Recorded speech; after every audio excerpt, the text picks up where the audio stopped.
¿Qué tal? Bueno, definimos transformada de Fourier de una distribución temperada. Vimos que estaba bien definida, que era una distribución temperada. Que vimos que era un homeomorfismo de S' en S'. Y mostramos que se valen las formulitas de interacción con derivada distribucional ahora y transformada de Fourier, así como en el caso de transformada de Fourier de una función de clase de Schwartz. Lo cual quiere decir que pues nuestra definición es correcta, ¿no? Estamos generalizando exactamente el concepto de transformada de Fourier y por lo tanto pues está bien que nos salgan exactamente las mismas cosas, incluso en el caso distribucional. Entonces, una proposición que sirve también como ejemplo. Alonso les va a dar ejemplos de transformadas de Fourier, de cómo calcularlas. De hecho, les va a dar unos ahí que hay que hacer varios cálculos. Distribucionales, de hecho son. Pero van a servir como ejemplo y además a mí me van a servir más que nada para el siguiente resultado, porque son dos transformadas de Fourier muy importantes, ¿no? Inciso A, la transformada de Fourier de la delta de Dirac es 1 entre 2pi n medios. Y B, si saco la derivada de la delta de Dirac, su transformada es i por xi a la alfa sobre 2pi n medios. Ahora, aquí hay dos cosas que hay que mencionar. Tal vez en algún curso de física han visto que a la transformada de Fourier le dicen es unitaria, ¿no? A nosotros no nos sale eso por la definición que usé de transformada, ¿sí? ¿Okay? Ese es otro plus para la gente que quiere cambiar la definición de transformada de Fourier. La cambian probablemente por algo, no sé por qué razón, pero necesitan que su delta transformada de 1. Nosotros no, ¿ok? Ya les dije por qué yo les di mi definición de transformada y es para que me quede que L2 es isométricamente isomorfo con la norma de la transformada de Fourier a L2, ¿no? Y la segunda, uno puede decir, bueno, con las fórmulas de interacción la puedes obtener, ¿no? Porque exactamente te queda i por xi a la alfa por la transformada de la delta, que es lo que me dicen mis fórmulas de interacción. Sí, es cierto, pero le anuncio aquí porque les digo, en parte esto es ejemplo. Y me sirve que vean el cálculo. Y mucho ojo, aquí por algo pongo X. Ya sé que cuando yo calculaba derivadas distribucionales, a veces casi nunca hacía énfasis, pero sí estaba ahí metido, en quién era la variable con la que derivo. Se entiende que es X, a veces decíamos, no, pues es que es Y porque esto está actuando en variable Y, no sé qué. Aquí sí es muy importante y la razón es por Parseval-Devil. Parseval-Devil dice que esto es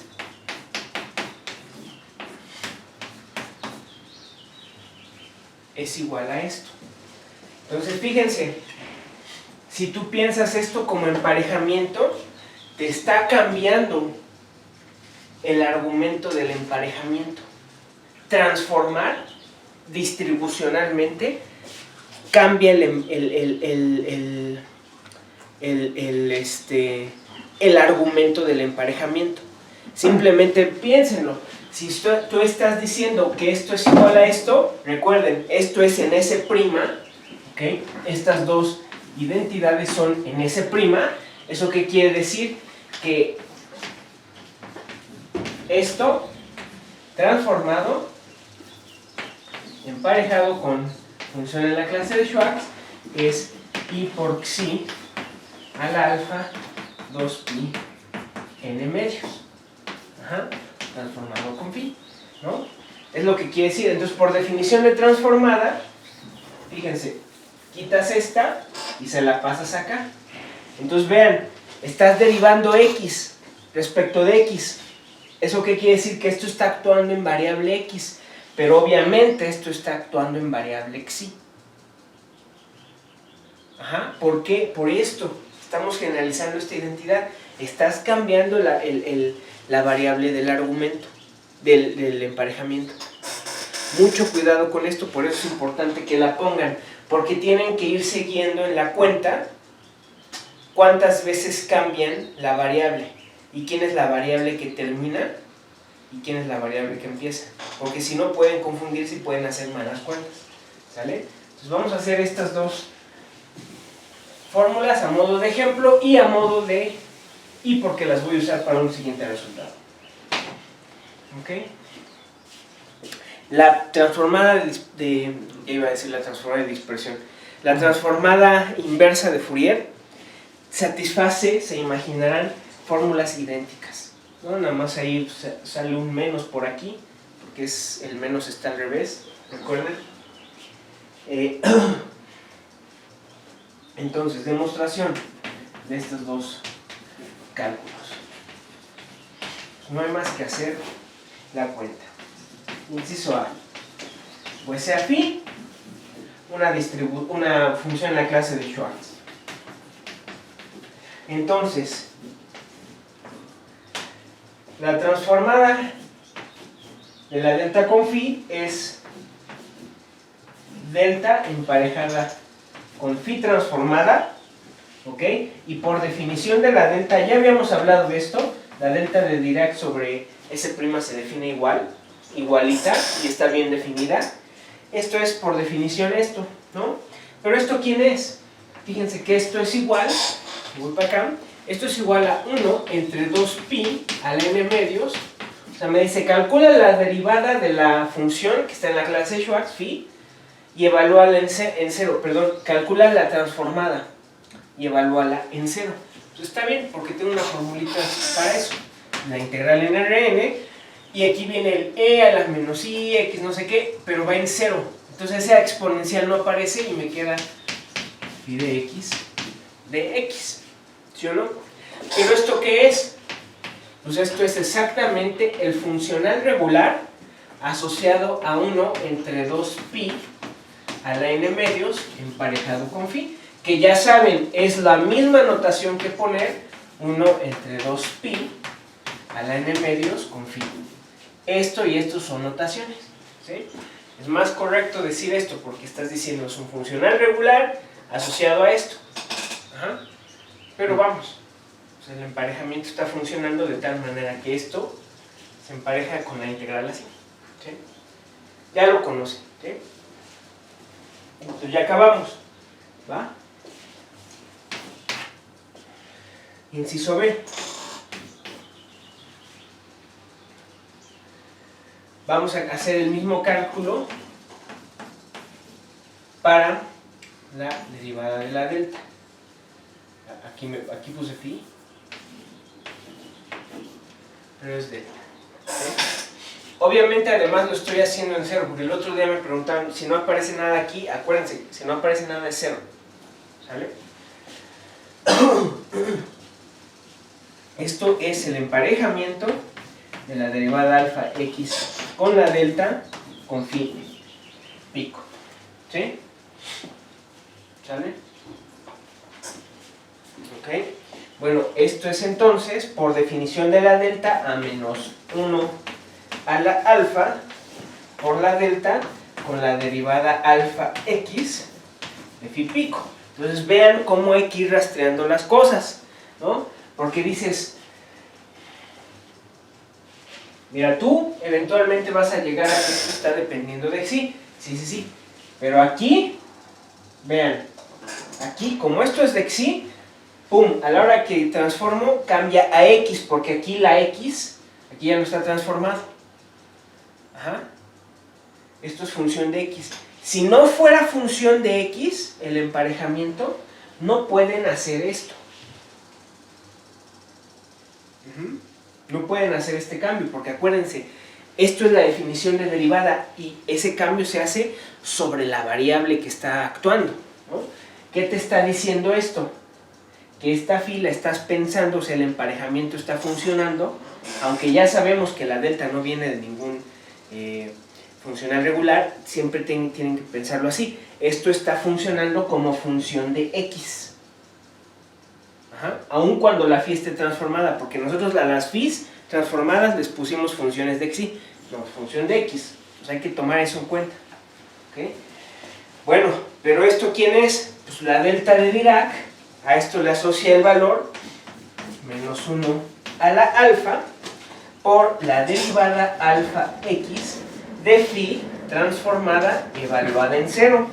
Y lo mismo, yo tengo una fórmula para eso. Eso es menos 1 al módulo alfa sobre 2pi a la n medios por la integral en Rn. Sacan la derivada de esto ya lo conocen, ¿ok? ¿Sale? Ya la conocen. Meter la derivada, esto es menos i por xi a la alfa por phi de xi. Ajá. Entonces, ojo, vean cómo tienen que estar tomando en cuenta las cosas. Porque vean lo que estoy haciendo. Estás derivando respecto de x, o sea, estás pensando que la transformada es función de x. Entonces esto es 1 entre 2pi a la n medios por la integral en Rn de e a la menos i x punto xi por phi de xi. Ajá. Entonces es la misma definición de transformada de Fourier que vimos, nada más que estoy intercambiando el papel de x con xi. ¿Por qué? Porque a la hora de emparejar y cambiar y transformar y todo esto, se va cambiando. Ajá. Entonces esto está bien, es la transformada de Fourier, nada más que la puse dependiendo de x. Por eso me queda esto bien. Si la pensaran como de xi, no les van a quedar las cosas, porque si ustedes piensan esto como función de xi, lo que va a bajar aquí es la x y les va a quedar la x afuera en lugar de la xi. ¿Está bien eso?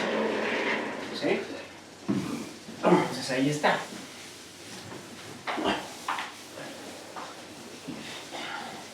¿No? Eso ya me da el resultado, porque eso es, por lo tanto, esto es igual, nada más métanlo, ¿ok? Eso es igual a la integral en Rn de i por xi al alfa sobre 2pi a la n medios de phi de xi, que es el emparejamiento del funcional regular asociado a i por xi a la alfa sobre 2pi a la n medios con phi, que es lo mismo en notación que escribir. Mientras esté dentro del emparejamiento no hay problema. Y por xi sobre 2pi a la n medios, y aquí me falta a la alfa. Acabo. Ahora, a que no se dieron cuenta, ¿cuál es el resultado más importante de aquí?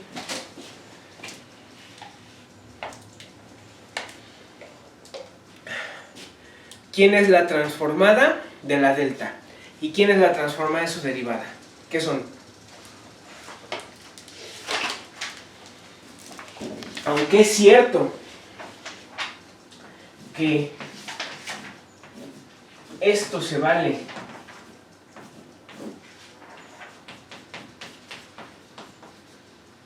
en S', ¿qué es esto?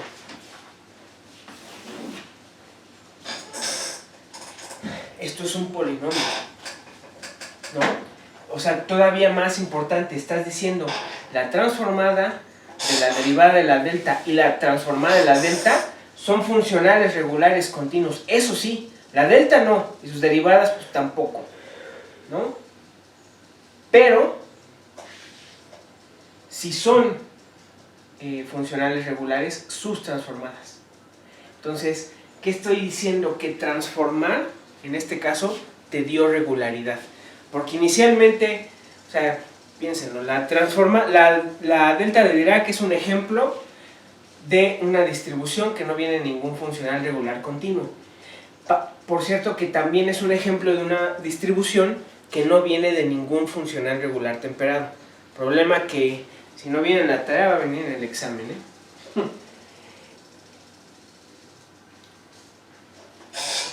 pero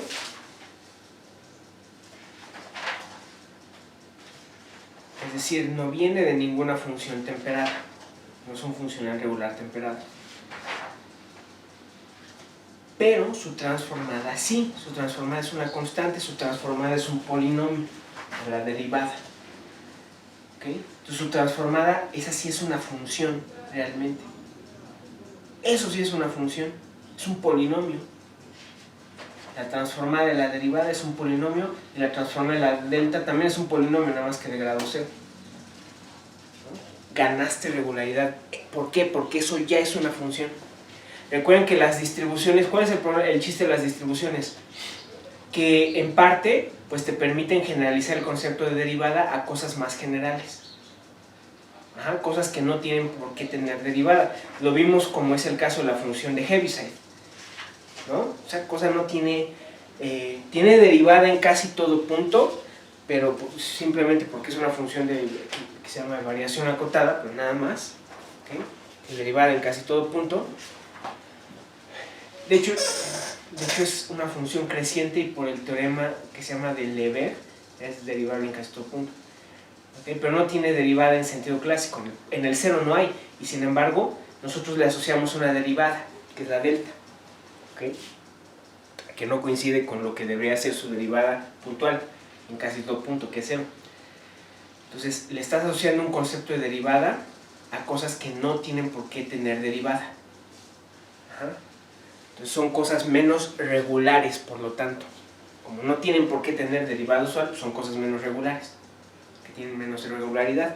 Pero aquí lo que estoy diciendo es que la transformada, en este caso las hizo más regulares, porque estas cosas en particular sí tienen derivada. ¿Okay? Es un resultado importante. De hecho, va a ser muy útil para lo que podamos probar.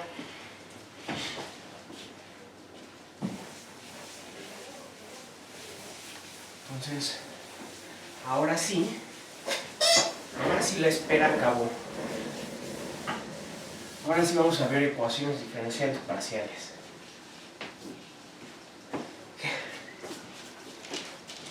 Vamos a ver el siguiente teorema. Se preguntaban cuándo llegarían, llegó el momento. Teorema 7. Sea P de Xi un polinomio, si es 7 el teorema, esa fue proposición 5, sí. Sea P un polinomio tal que P en 0 es igual a 0 y P de I en Xi es distinto de 0 si Xi es distinta de 0 y Xi está en Rn. O sea, esto es un polinomio en varias variables. Sea U una distribución temperada y es una solución en sentido distribucional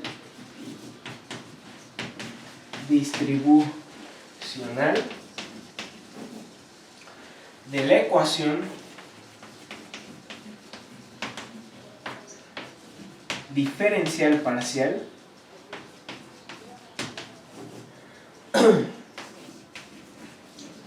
ahorita escribo qué significa esto. P, o sea, el polinomio evaluado en esta variable, la derivada de U igual a 0. ¿Okay? Entonces, el teorema me dice que U es un polinomio. ¿Cómo ven? Ahí está. Ahora sí llegaron las ecuaciones parciales. ¿Va? A ver, ¿qué significa esto de aquí?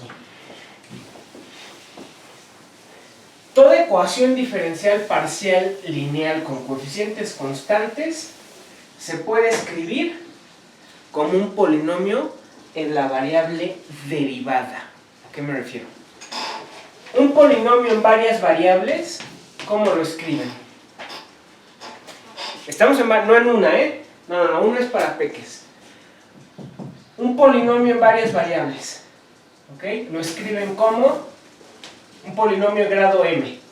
Ajá. Se escribe como todos los multiíndices desde alfa igual a 0 hasta m de constantes c alfa por x al alfa. ¿Sí o no?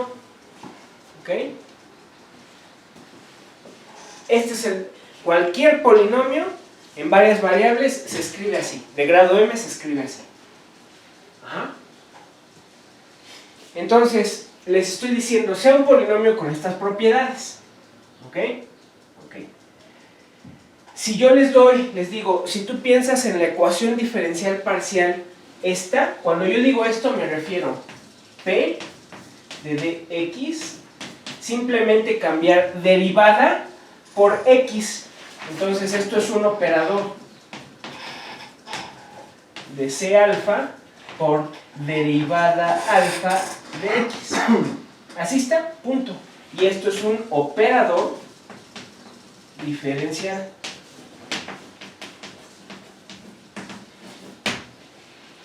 Ajá. Entonces, cualquier ecuación diferencial parcial lineal con coeficientes constantes la pueden pensar así, como un polinomio, pero en la variable de x, ¿sí o no? Entonces, por ejemplo, el laplaciano de u igual a 0.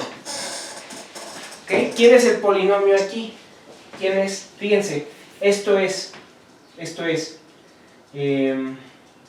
la suma de las segundas derivadas parciales de u de igual a 1 hasta n igual a 0, ¿no? Pero esto es lo mismo que la suma, ¿ok? De, vamos a ponerle alfa igual a 2, ¿ok? No vamos a escribirlo así. ¿Cómo escriben esta? De esta manera. Es a lo que voy. Bueno. Alfa igual a 0 no existe en esta ecuación. No hay términos de orden 0. Porque alfa igual a 0 es no hacer de nada. Acuérdense que alfa igual a 0, la derivada la deja como la unidad. Entonces nada más hay constantes. Ajá. ¿Eso qué quiere decir? Que si tú estás hablando de esta ecuación, P de x u igual a 0, eso quiere decir meter la u aquí y meterla acá, ¿no? Si el alfa es igual a 0, no. Si alfa es igual a 0, te deben quedar constantes nada más, ¿ok? Por u. Aquí aparece u solita, ¿no? ¿Alguna constante por u? No, aquí no hay. Las derivadas cuando alfa es 1, o sea, todas las derivadas de primer orden, aquí no hay. Aquí solo hay derivadas de segundo orden, ¿no? En este caso m es 2, para el laplaciano es 2, ¿no? Y los multiíndices que entran aquí, los únicos multiíndices que entran aquí son los multiíndices canónicos de grado 2, digamos, ¿cómo le pongo? ¿Cómo los pongo? Vamos a escribir, no le voy a poner así. Los multiíndices que son 2, 0 y puros ceros. Luego 0, 2, todos esos. Todos estos multiíndices me dan las derivadas de segundo orden respecto de x, ¿sí o no? Estos son los únicos que están en la ecuación. La c alfa, ¿quién es? Es 1. Para cada uno de estos, c alfa es 1. Entonces, el polinomio, ¿cómo escribo este polinomio? Pongan c alfa igual a 0 para todo alfa que no es que no son estos multiíndices. Y ya lo escribí. Ajá. Lo mismo pueden hacer con la ecuación de Helmholtz.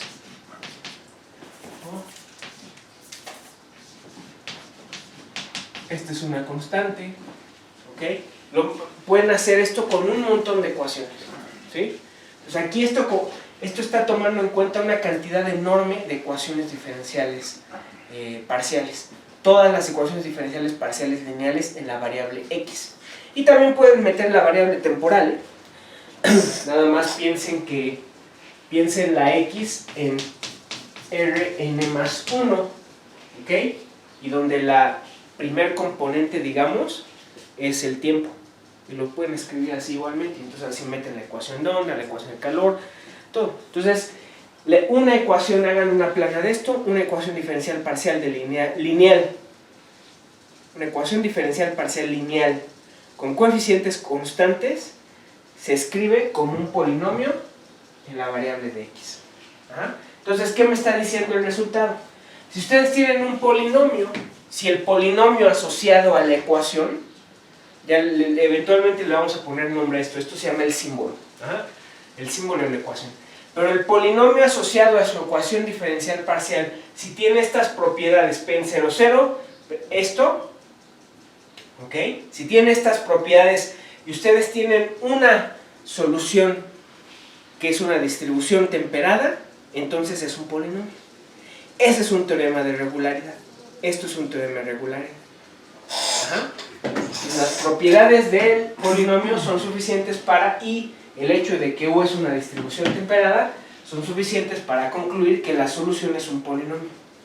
Ajá. ¿Qué quiere decir? Que se satisface en sentido distribucional. O sea que esto es 0, porque aquí lo estoy diciendo, es una solución en sentido distribucional de esta ecuación. ¿Qué quiere decir? Pues nada más que sacan esto distribucionalmente. Ya saben qué significa eso. Ajá. O sea que cuando sacan esto, eso se hace 0 distribucionalmente. ¿Ah? Esto es un teorema de regularidad. ¿Ok? Demostración.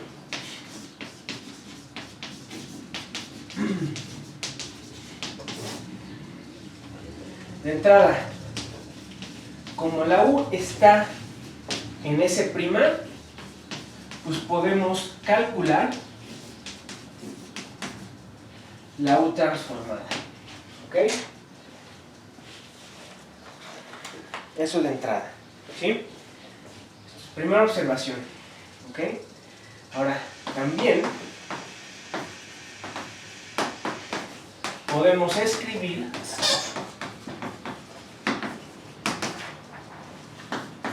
P en dx de U igual a la suma de alfa igual, menor o igual que K, ¿ok? De C alfa de U, ¿ok? Para algún K en los naturales. Es decir, esto es un polinomio de grado K, es lo que estoy diciendo. Si es un polinomio, tiene algún grado y le estoy poniendo K, ¿no? Ahora, por proposición 4,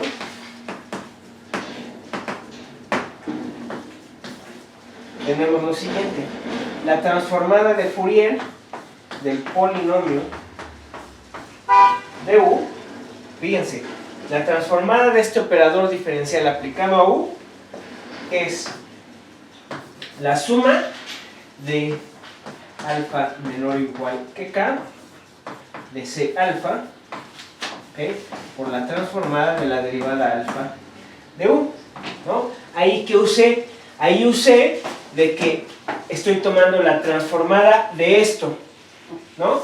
Pero la transformada es lineal, ¿no? Entonces la suma es la suma de las transformadas, salen las constantes, entonces me quedan nada más las transformadas de esto. Pero por nuestras fórmulas de interacción distribucionales podemos calcular eso, ¿no? Eso es entonces la suma de alfa menor o igual a K de C alfa y por xi a la alfa por U transformada. Aplicamos nuestras fórmulas de interacción distribucionales, ¿sí? Luego, ¿eso qué es? Fíjense, esto es exactamente el mismo polinomio, pero ahora evaluado en la variable y por xi, ¿ok? Entonces, esto es igual al polinomio evaluado en y por xi, pero por u pico, igual a 0. Entonces, vean, esto ya es lo que les dije, vean cómo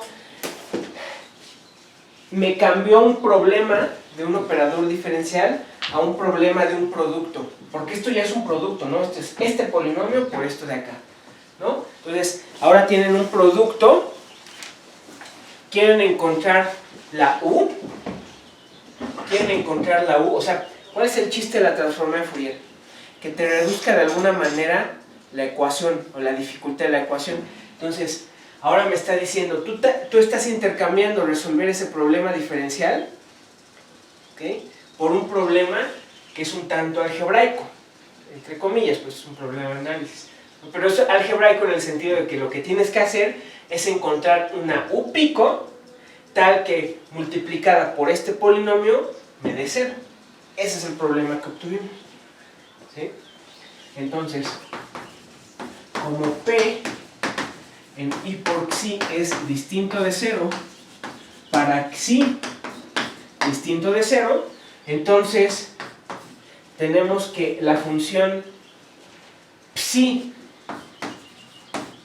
de Xi sobre P de Xi pertenece a las funciones de prueba si nosotros nos tomamos la Psi, función de prueba, y tal que Psi es idéntica a 0 en una vecindad de Xi igual a 0. ¿Sale?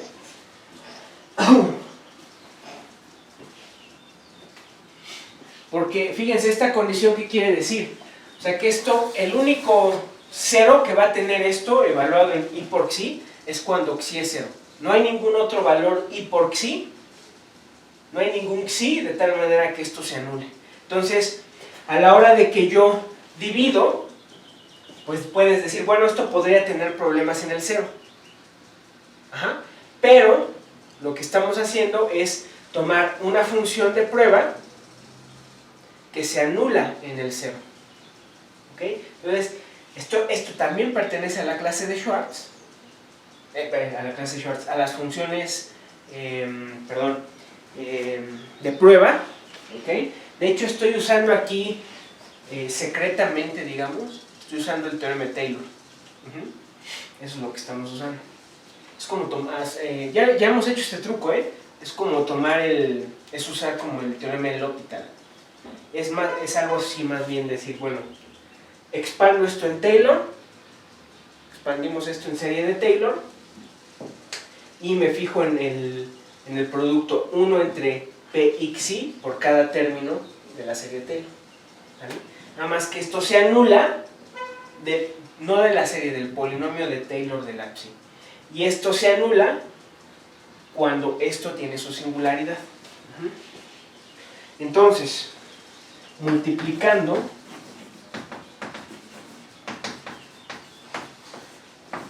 P de Xi U pico igual a 0 por Psi